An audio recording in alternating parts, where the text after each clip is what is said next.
Hey guys, Saf coming at you with another Raid Shadow Legends video. So today we are going to be pulling shards for Elva Autumnborn, which I have to be honest, I feel bad about doing, even though I'm like all invested in to get an Elva Autumnborn. If you caught my streams over the last couple of weeks, I've been talking about a potential clan boss team with Elva that is really kind of off the scales.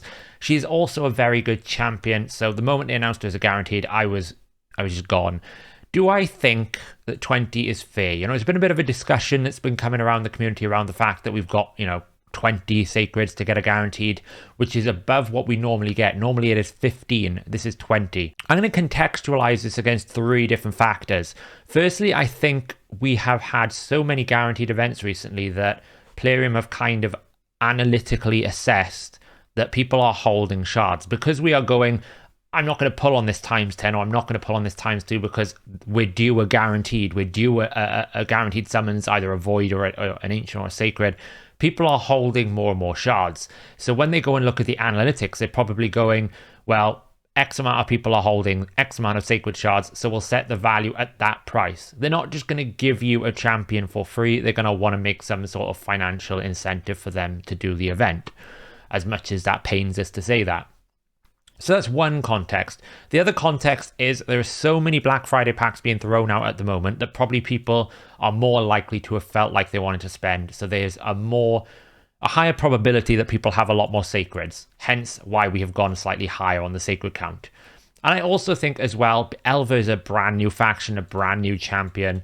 So she probably feels a little bit more premium than the other champions we've had, which kind of are good legendary champions. People like Ragash, people like Stultus, but are not maybe necessarily as good as Elva in the sense that she is a non-void Siphi or a Duchess alternative. She is the only champion in the game that can cleanse, place block debuffs, and increase speed on a 3-turn cooldown. Siphi can do block debuffs and increase speed on a 4-turn cooldown. I think Cardiel and Riho are the only ones that have a 3-turn cleanse and block debuffs, but not many have a 3-turn cleanse, block debuffs, and increase speed. That makes her very unique. Single target revive with both buffs, pretty good. And she's then got a lot of healing. And the clan boss team that I'm going to be building her in is going to be absolutely disgusting with Turvold. So keep an eye out for that video coming this week as well. That's why I think we've got more like 20 instead of a normal. Now I think it's pretty bad we haven't got any sort of _2 alongside it. We also don't have any sort of summon rush. They've been doing summon rush on all the other events, but it is guaranteed sacred. In terms of I know a lot of people want to take a stand. I can't really sit here and join that crew because I'm obviously pulling shards. I'm part of the problem, but I can empathize and agree that potentially 20 is an inappropriate number of sacred shards going forward. If this is just a one-off, then I'll accept it and we'll move past it, but ultimately it should probably stay around 15 in my opinion. Otherwise it just gets a bit too egregious. And even 15 to some extent for some champions is a little bit high when we compare 150 ancients. I don't necessarily think 150 ancients is comparable to 15 sacreds. But if you were good at resource management, then obviously this might even be considered a free champion completely. If you've been holding onto your sacred shards, I wouldn't be upset if I don't have a Duchess or a Siphi that I can get a guaranteed Elva for 20 sacreds. It's very hard to get a guaranteed champion of anything with 20 sacreds, so that return is a pretty good return for your shard investment on sacreds. Obviously on a ×2 sacred is a chance you can get more legendaries, but I've seen some people pull 10 sacreds on a ×2 sacred and get nothing. So it's not like that's guaranteed either. So I think for 20 it's pretty good. I would hope to expect to get at least one more legendary on the way to Elva here. And if that's the case, the champions I'm kind of looking out for, I really would love a Halsring. A lot of people ask me why Halsring. He is one of the strongest finite champions in the game. He's in some of the meta speed teams. And for Clan Boss, we can do some really funky stuff with his damage abilities, with his sort of chance to get 30% more damage when veiled. One of my sort of required ones. I'm not really interested in the new Corvus. Harima might be interesting for me, but I'm not necessarily 100% sold on her for the arena meta. Archbishop, I wouldn't mind. That would help my Iron Twins team. And of course, then we're in the Demon Spawn. We're going, can I get a Kaimar? Can I get a Wither? Heffrak, I'm not so worried about. I don't really care for Heffrak as much. Kaimar and Wither would be very good for my account. Maybe a Rotus as well. I don't really have the Siphi to pair with him, but that would be quite interesting. And then obviously from the Night Revenants, we're talking Theodores and Calvalaxes. Nama would be an interesting pickup as well for Iron Twins.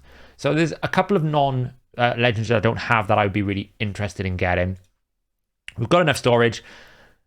Let's go. Hopefully, I'm not going to pull all 21. I'm only going to pull 20. Hopefully, I get one legendary on the way. I have no idea where I'm in Mercy, but the Sacred Mercy is terrible anyway. So we're going to come straight in, and we're going to start with a Lich. What a totally pointless champion that is. Another epic. Sinacia, still a solid champion. One of the strongest hitters with this A1. Actually really good when you pair with Skull Crown. Very good for Faction Wars. Another Vildrax. This is pretty painful so far. We're 3 Sacreds in and we've got absolutely no gold.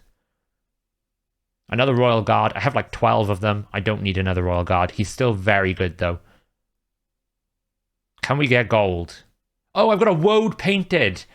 I have waited so long to get a Woad painted. You wouldn't believe how long. They buffed her A2 to be actually one of the strongest A2 abilities. It's really, really strong. And I've been trying to get her to do some stuff with her. So that's actually really solid because I've been after a Woad painted for so long. It is unbelievable how long it's taken me to get one. I must have had one in the past, but I must have vended it. Let's just put her in the vault so we keep hold of her. Good old Woad painted. I'm probably the first person to get excited about Woad painted ever. Right, so we're 5 in. We should get a gold. Any minute now. Nobody wants a Flesh Tearer. Give me a gold. Come on. Come on, Plarium. Plarium, stop. Sakara, Alika's sister. Not as good as Alika by any means. She does have a cool passive with Alika where you can kind of keep them alive. But again, they love a book. Love a book. She reads like she would hit really hard, but the multipliers are just not there compared to her sister. But hey, you know, it's an AoE weaken, triple hit.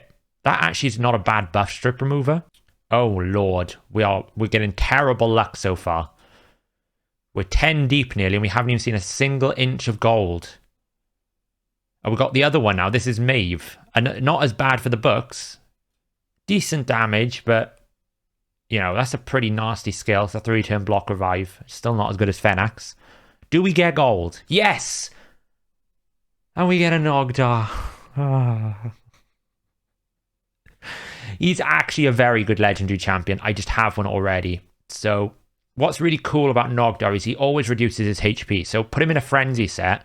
He will reduce his HP by half. So that gives him a turn back instantly. So you can kind of go through. It's a 4-turn cooldown here. AoE attack. Great. Frenzy gives him a turn. Then you can either swap. What this can do is it can basically set the Duchess HP to 0 pretty much. And then the Frenzy should give him another turn. You then go and kill the Duchess if she doesn't have Swift Parry. Gives him an extra turn. And then he gets back to this ability. But what makes him really good for this, he has a 1-turn self-revive. So as long as he's the only one that dies and everyone else on your team is alive, he will constantly keep reviving himself. Really good base attack when you get him fully maxed out. He's actually a very strong champion. Very good into candies because he's spirit-based. Very interesting champion, but he is attack-based, so not so great for sort of arena defense. He does remind me of the Uruk from, you know, the Two Towers when he's going in to blow up Helm's Deep. Does remind me of that. Not the champion I wanted, but hey, it's legendary. That's something at least. We got 1 gold on the way. Crypt Witch is about to get buffed. I'll probably do a math assessment once we see the damage numbers. I think the change on the A3 could be interesting. She does hit hard, but whether or not it really is relevant is another thing. So we get more epics. Oh, we got the new champion. That's cool. I want to try this guy out in Hydra. Provoke with Termita Stealing. Could be quite interesting. I don't really know where we can get the most value out of this Termita Steal. Generally, if you want a turn meter drop, you kind of want to steal the turn meter before they take a turn, so it doesn't really work with Provoke. But it could be good in Fire Knight, I guess. You've got a 100% chance, or is it 90% chance of stealing 15%? I wish that would just be like 100%. I think it's fine to have 100%. And then we have an AoE here, decreases the duration of enemy buffs, and has a sort of 75% chance of placing decreased attack. Fills the turn meter. So I think he'll get a lot of turn meter fill from this. Because if he can drop a lot of enemy buffs, it could be really strong. So we have a new epic. We have a Nogdar on our way. It's not bad. Get another Sinacia. I'd like 1 more legendary if I'm being greedy. Juliana. Maybe we're getting an ultimate Juliana. Anything else? Oh, we get another gold? I don't want a War Chief. Oh. Brutal. These are not legendary champions. There is 0 use for a War Chief in this game. Some people will say he's good for Magma Dragon. I guess he is, but I've never leveled him for Magma. There's plenty of Provokers out there now. Brutal. So get a Toragi, an excellent champion. We're starting to run out of Sacreds here. Anything left that I can get luck from Plarium. A Jurajin. There's no Harimas. There's no Halsring. The hunt for Kaimar continues. Nobody wants Dur the Hungerer. 2 more. Anything left? A Bone Keeper. And now we're going to get Elva. But hey, we got Elva. There you go. Wow. Awesome. That wasn't a surprise. What a shock. Oof. Oof. That was brutal. We're going to hold the last Sacred for a summon event in the future. There's no point me pulling another one. We get nothing for it. We'll get no extra benefits. But there we go. So we got pretty good odds, I'd say, for a non-2x, right? We got 2 legendaries, a brand new epic, and then we've got the Elva. So out of 20 Sacreds, I got 3 legendary champions. We can probably put some dupes. Oh, not quite there. I think Orc faction, we can get another dupe. So we're going to basically get 10% more defense for our Orcs. Not that crazy because there's not that many Orc defense champions, apart from Brago, I guess. And then I think the other one is Skinwalker, is it? There we go. Going to get 10% more attack for our Skinwalkers. So in terms of who that benefits in the Skinwalker faction, Cleo, maybe. It affects Longbeard. That 10% attack. If I had a Brachus, it would be better. But absolutely no benefit there.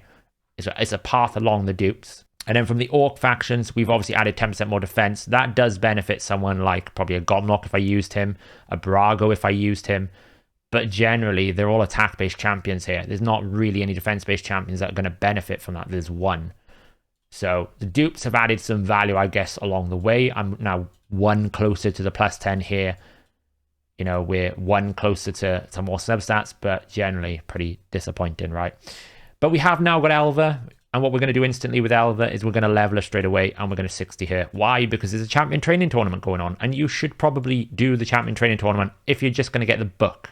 If nothing else, that's what I would do. I would do it just to get the book because it's pretty good value.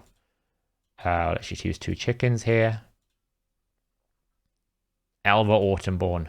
If you are just doing the 8,000, I think it's a good idea in the champion training tournament. It's worth it for 8,000 points here. I'm nearly there, as you can see, and a bit of essence along the way.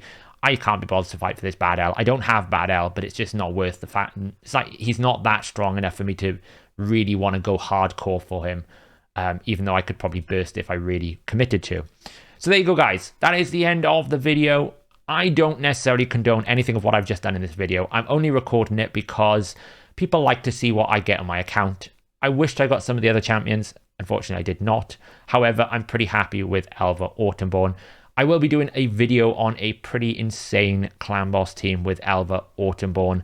That'll probably be coming out tomorrow or the day after, depending on when I stream. I might be streaming tomorrow night instead of Thursday if I want to build this champion out. But thanks for watching, guys. Let me know in the comments below if you pulled for Elva Autumnborn and what you plan to use her for if you did do so.